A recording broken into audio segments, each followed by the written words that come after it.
Hello guys, welcome back with my new video. In this video, I'm going to show you how to fix this device cannot be transferred.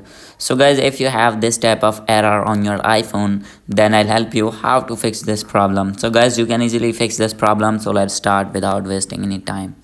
So guys, simply first of all, you need to open your settings, click on Wi-Fi and make sure that you have connected with strong internet connection. And guys, after doing this, you need to go back, open your Apple ID, and guys after this you need to sign out your Apple ID from here, and guys after this you need to sign in again, and guys after this simply you need to go back, and guys after this your problem will be fixed.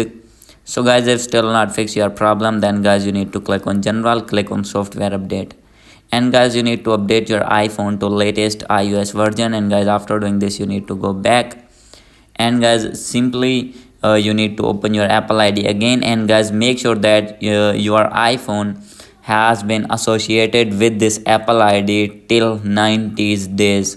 So guys, if your 90 days is not complete yet, then guys you can't be able to transfer your Apple Music. So guys, simply first of all you need to wait for 90 days completion, and guys after this your problem will be fixed. So guys, hope you like this video. If you like this video, please do subscribe, comment and share. Thank you.